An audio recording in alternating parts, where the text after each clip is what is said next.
Dimanche 8 janvier, dans les 12 coups de midi, le champion Stéphane a remporté une 141e victoire. Victoire non méritée selon les internautes persuadés que le maître de midi est avantagé par la production avec des questions plus faciles que celles de ses concurrents. Il enchaîne les victoires. Samedi 20 août 2022, Stéphane est devenu le maître de midi des 12 coups de midi. Et depuis, il ne cesse de gagner.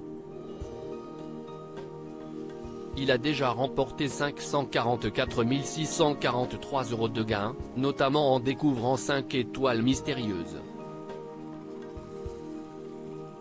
Mais il ne fait pas l'unanimité auprès des téléspectateurs persuadés qu'il est avantagé par la production. Dimanche 8 janvier, Stéphane a remporté, aisément, une 141e victoire, en battant Sébastien lors du coup fatal. Victoire non méritée pour les internautes, qui trouvent que les questions du champion étaient beaucoup plus faciles que celles de son concurrent.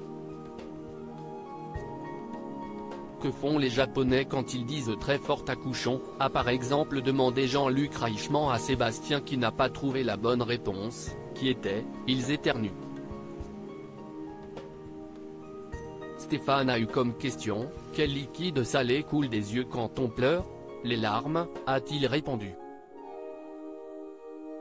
Le liquide lacrymal. Mais les larmes, on l'accepte bien évidemment, a précisé le mari de Nathalie Lecoutre. Et, lors du coup de maître, Stéphane a trouvé 4 des 5 réponses. Il n'a cependant pas, encore, trouvé la star qui se cache derrière l'étoile mystérieuse. C'est tellement obvious que Reichmann et TF1 avantagent leur champion de midi scandalisé, les internautes ont fait part de leur énervement sur Twitter. Si est quand même une blague, de la première à la dernière manche, la différence de difficulté des questions entre celles posées à Stéphane et celles posées à ses challengers, sérieux, je ne comprends pas pourquoi on lui a posé les 5 questions de la fin. Fallait lui donner le fric directement vu le niveau des questions, c'est tellement obvious que Reichmann et TF1 avantagent leur champion de midi lors du duel, encore aujourd'hui, avec des questions pareilles, ils ne risquent vraiment pas de partir, a-t-on pu lire sur Twitter.